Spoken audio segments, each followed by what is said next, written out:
Hello and welcome to another video. My name is Heather and as always I'm reading with a vengeance and I hope you are too.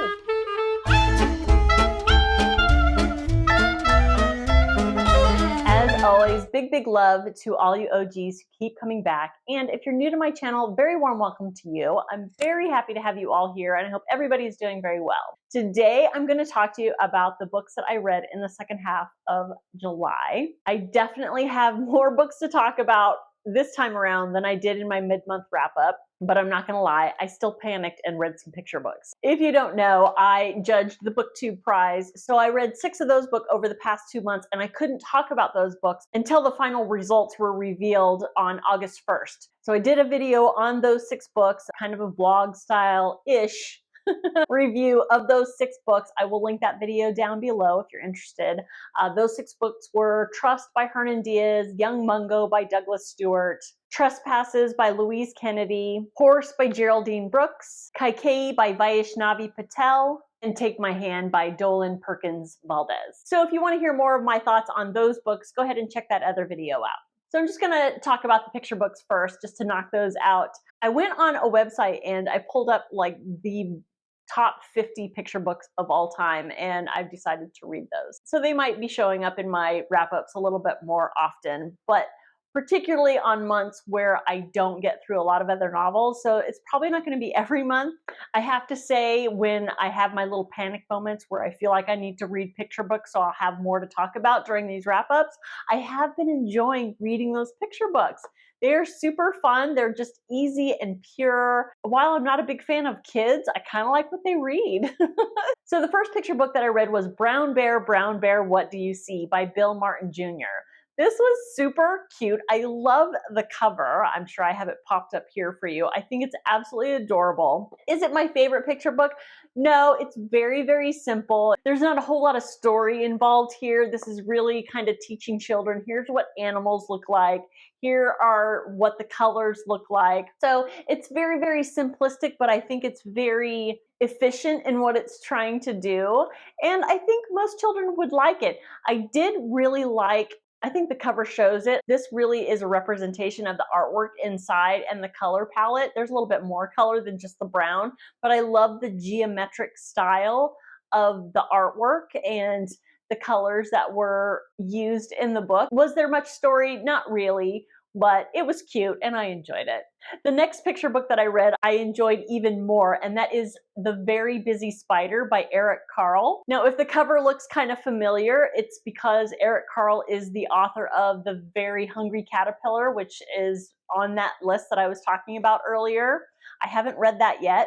We can't seem to keep it in the bookstore long enough for me to read it because it's super popular, but I thought this was absolutely adorable. The artwork was beautiful, still very simplistic, but what I really appreciated about the illustrations of the book is that it was kind of raised off the page, so there was another sensory aspect to the storytelling, which I think is very helpful for children, for babies, but I really appreciated it too. I thought it was really neat. Basically, you're following the spider as she builds her web on this fence on this farm, and every page she's got more of the web completed, and every page a different animal comes up to observe her work.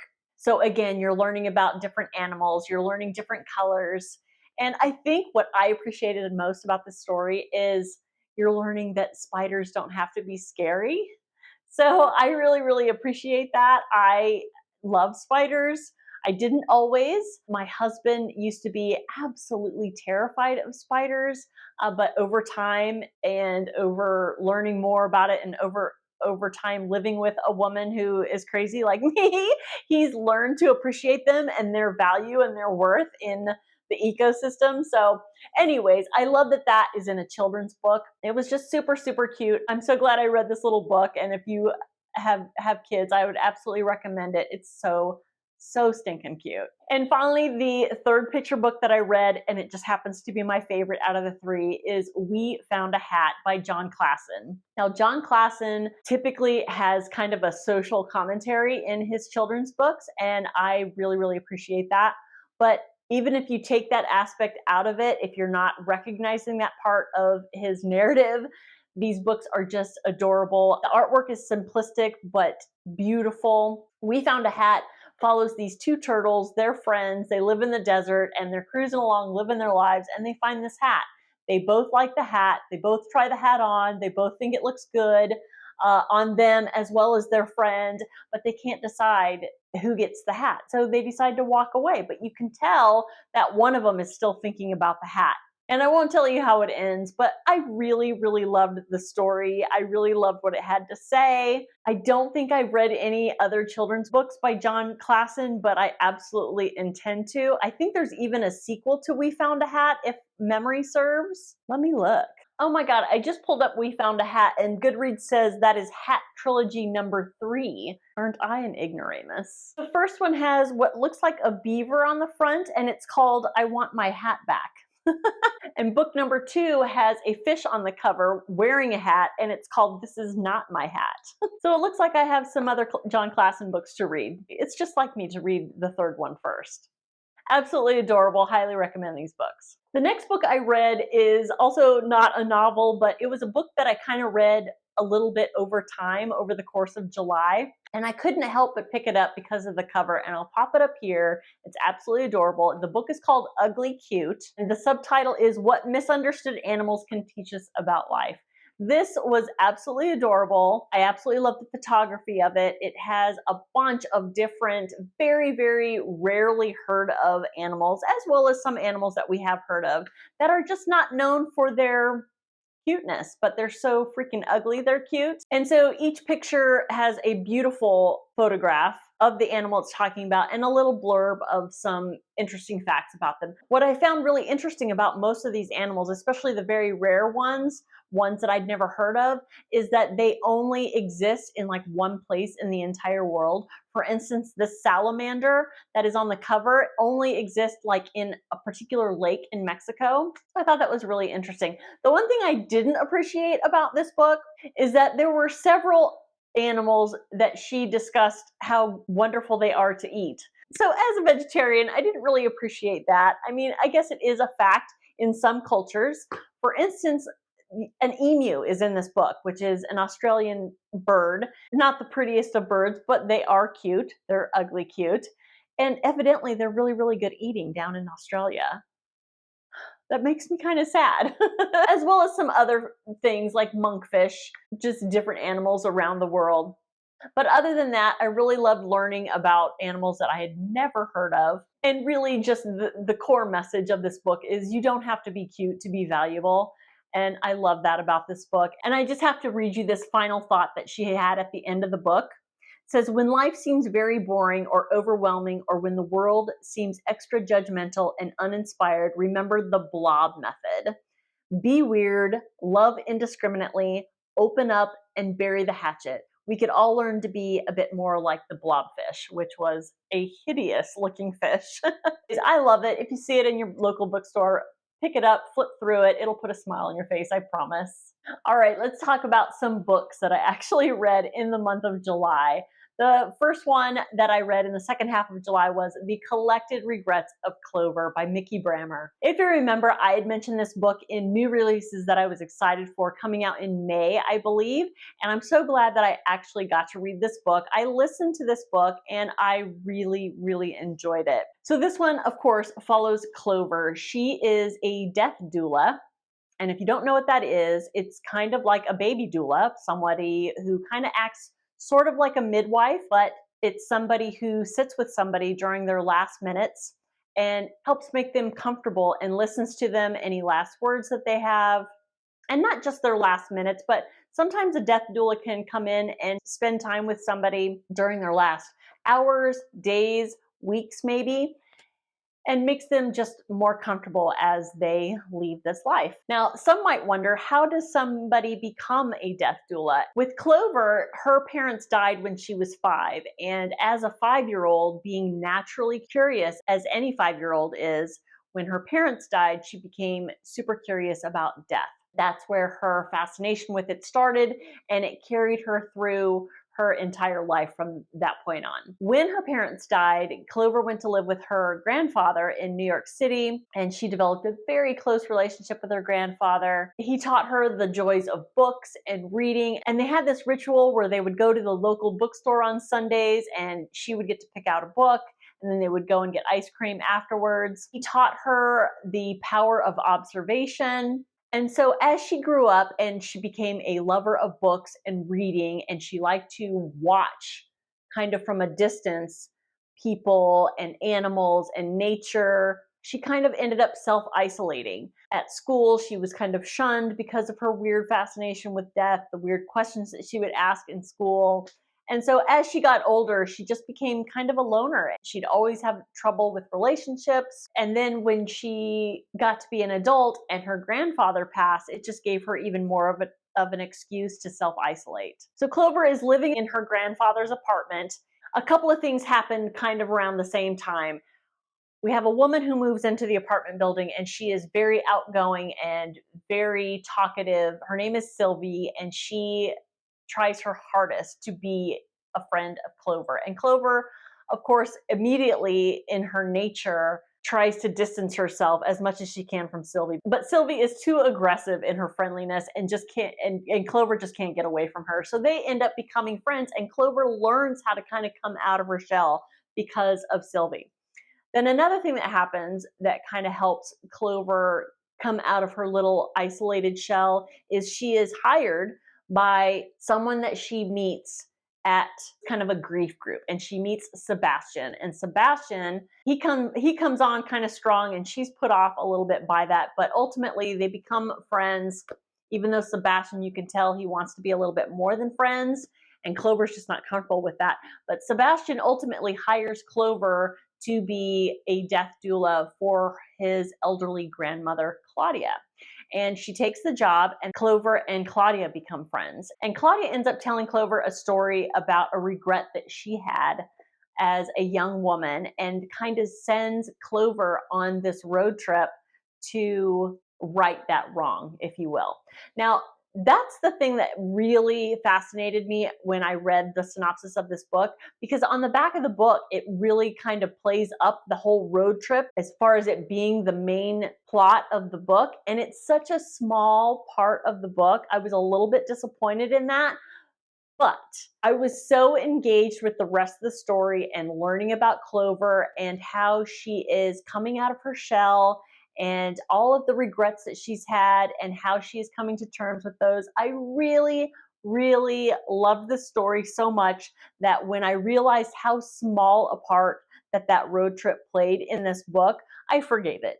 It's okay. If you want to read this book and you're super excited about the road trip, I'm just going to tell you right now, it's not a huge part of the book, but I encourage you to read this book anyways. I really, really enjoyed it. I really had a good time with this book, even though it does deal with grief, deals with loss, death, and all of that, but not in a terribly dark way. And I think it was a very accessible, easy way to deal with those themes. So yeah, while this book deals with grief and loss and definitely loneliness, really, really big part of this book is dealing with loneliness, but it's just handled so beautifully because ultimately this book is also about the power and the importance of human connection. And I just loved it. I love this book and I recommend it.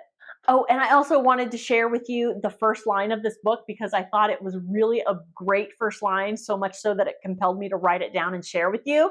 The first line of this book is, "The first time I watched someone die, I was 5." So yes, love this book, definitely recommend it. The next book I read was The Light Pirate by Lily Brooks Dalton. This was a book that I talked about in my videos for new releases coming in December, so I'm super glad I got to another book that I had talked about in one of my new release videos. This one I listened to, and you guys, I love this book. Gosh, I didn't realize what a great reading month I actually had until I'm now sitting here talking to you about these books. I love this book so much for so many reasons. So this book takes place in Florida, and it takes place over multiple decades. You're ultimately following Wanda, but when the story opens up, you're following Wanda's parents, Kirby and Frida is 8 months pregnant with Wanda. And at the time, Kirby and Frida are living in this house in Florida, and they are preparing for a hurricane. And hurricanes are happening more and more frequently. The time period that this book opens up is probably not too far into our future, where weather phenomenon are just getting more and more severe, and it's happening more and more frequently, and they're getting more destructive. And so Kirby and Frida are preparing for this hurricane. Frida is more of the mentality of, we need to get out of here. We need to evacuate. This is the one. It's going to be ultimately destructive. Kirby is of the mindset, because he deals with this more frequently. He's a lineman for an electrical crew for the city, and he sees this all the time. And so he's a little bit more flip about it. And he's like, we're fine. We're just going to board up the windows. We're fine. And meanwhile, they're also living with Kirby's two sons from a previous marriage. I believe they are 8 and 12. So you can tell there's tension between Frida and Kirby. Right before the worst of the storm, Kirby has to leave to take care of something to do with his job. And Frida is left with the two boys. But Frida, of course, being hugely pregnant, she is exhausted, and all she wants to do is close her eyes for a little bit. And she tells the two boys, don't go anywhere, just watch TV, wait for your dad to come home. She goes, she takes a nap. When she wakes up, the boys are gone. The older boy, Lucas, is very, very adventurous, and he's the one getting into trouble, and he usually is bringing his younger brother, Flip, into the mix.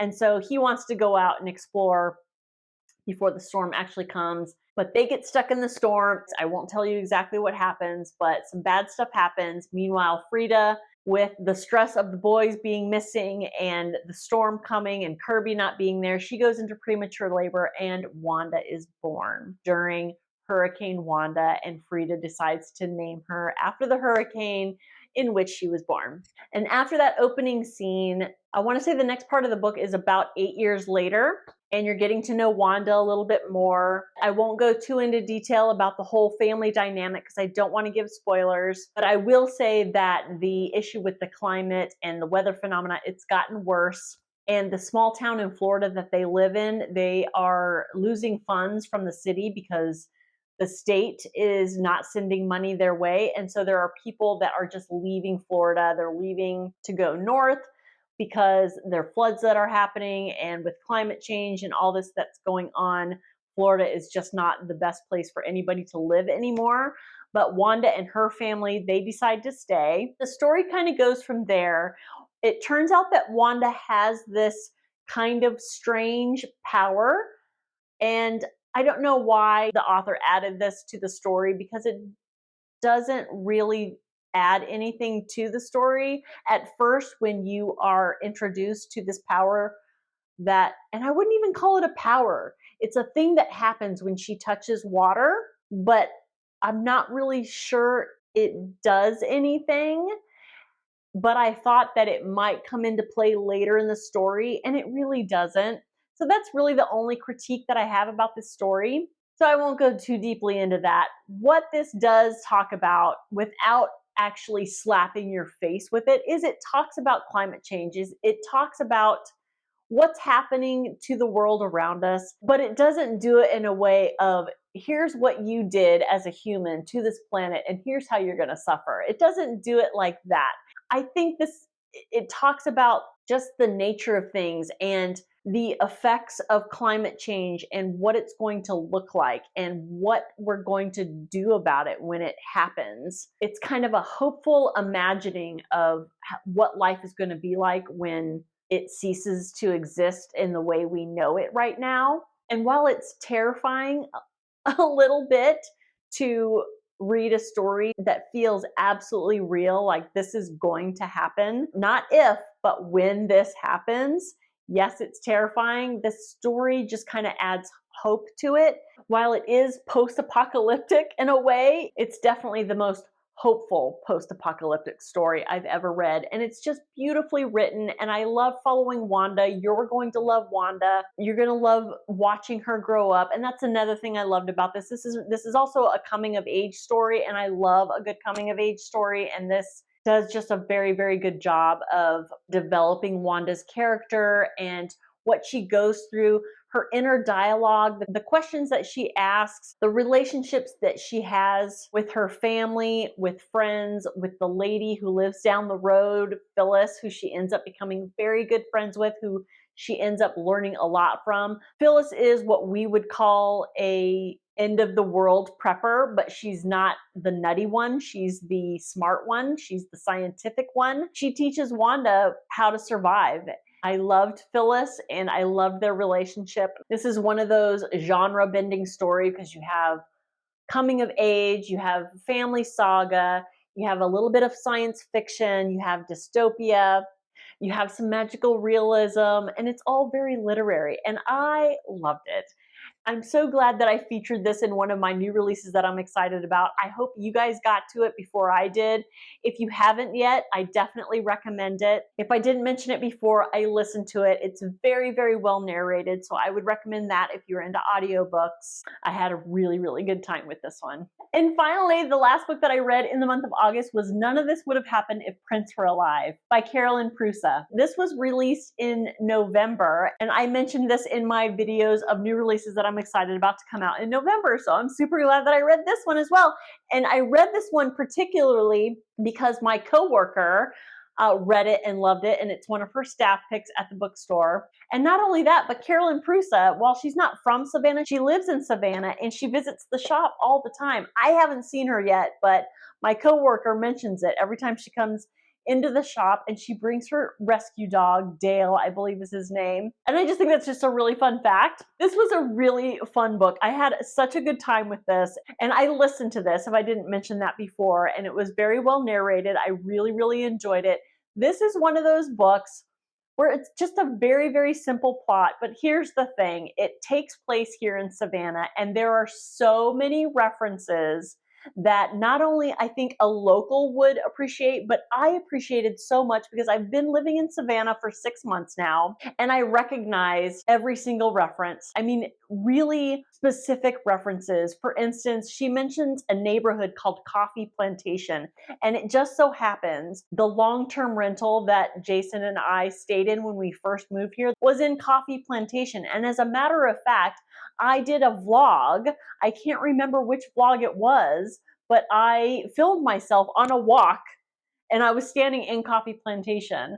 And so when she said that in the book, I was just like, oh my God, I've been there. And just street names that I recognize. And we have a convenience store / gas station that are all over the place. They're called Parker's. And then we also have In Market. And she mentioned those as well. So it was just super fun for me just listening to all these Savannah references. It just made the book that much more fun. But I'll tell you what it's about. Really, this follows Ramona. She is in her mid-30s. She's got 2 small children, a 3-year-old and I believe a 7-year-old, and she's happily married to her husband, Desmond, or so she thinks. Then one day she hears on the news or hears from a friend that a Category 4 hurricane is coming to Savannah. There is going to be a required evacuation out of Savannah. So she's got to leave work, go back home, scoop up her kids and her husband, and leave town. Really, you're following Ramona and all the shenanigans and chaos that ensue when she tries to round up her family to leave town. So when she goes home to pick up the kids, she discovers her husband having an affair with one of the other moms in the school carpool. So she's dealing with her cheating husband and her very precocious, mischievous children. Her mom refuses to evacuate. And as she is struggling with all of this chaos, she is reliving kind of snippets from her past, like when she first meets Desmond, or just the olden days with her friends, or when she was at the height of her creativity where she wanted to move to New York to become an artist. And in her mind, it was back in the days when she had a little bit more sexy creativity and joy, much like Prince's songs. She has a huge love of Prince, and she talks about that a little bit. There were more references to Savannah than there were to Prince's music. So if I were to have a criticism about this book, that would be one of them. I mean, considering the title, I wish there were more references to Prince and his music. There are some, and it was fun. I love Prince. I love his music. I miss him. I can't believe he died so young. The one criticism that I actually would have about the plot itself, so after Ramona finds out that not only is her husband cheating on her, but he's cheating on her with one of the other moms from the carpool. What is her name? Let's call her Alice for the sake of me telling this story. So after Ramona finds out that Desmond is cheating with Alice, Alice calls Ramona up and tries to be friends with her and ask her advice, like, should I leave my husband? Because, you know, we don't really have what you and Desmond have. And that would never happen. So I don't know why it happened in this story, because it didn't really have any obvious purpose to the story. I mean, it didn't really go anywhere, but it's a very small part of the story. The rest of it was super fun. Ramona was super funny. There were some laugh out loud moments. I really had a good time with this story. Is this a debut novel? I think this is a debut novel, and I will definitely be reading other books by this author. I really hope to meet her at some point if she comes into the store when I'm working. Glad I read this book. It was super fun. I recommend it, especially if you have any interest in the town of Savannah. One thing I will also go into, what I appreciated about this story is, you know, I know there's a lot of booktubers out there who have mentioned that they don't like to read about adultery, and I totally get it, but I liked how it was handled in this story, in that it's not an automatic deal breaker for a marriage necessarily. And I don't want to come across as someone who condones adultery. I absolutely 100% don't. But I appreciated this author's exploration in how, when you have this family, when you have this love, when you have this history with this person, one act shouldn't just flip the switch and shut everything down. I'm just going to throw that out there. I appreciated her getting into that a little bit. But please don't let that put you off this story. It's a fun story. There are lighthearted moments. The children are adorable as far as kids go. And I'm just super glad I read it. Had a great time, and I highly recommend you read it too. So that's it. Those are the books that I read in the month of July. What did you guys read in July that you want to share with me? What did you think if you've read any of these books? What was your favorite read of July? I would love to know that. Or you can just say hi down in the doodly-doo. As always, I so appreciate you all for being here. Thank you, thank you, thank you so much for watching, and I will see you next time.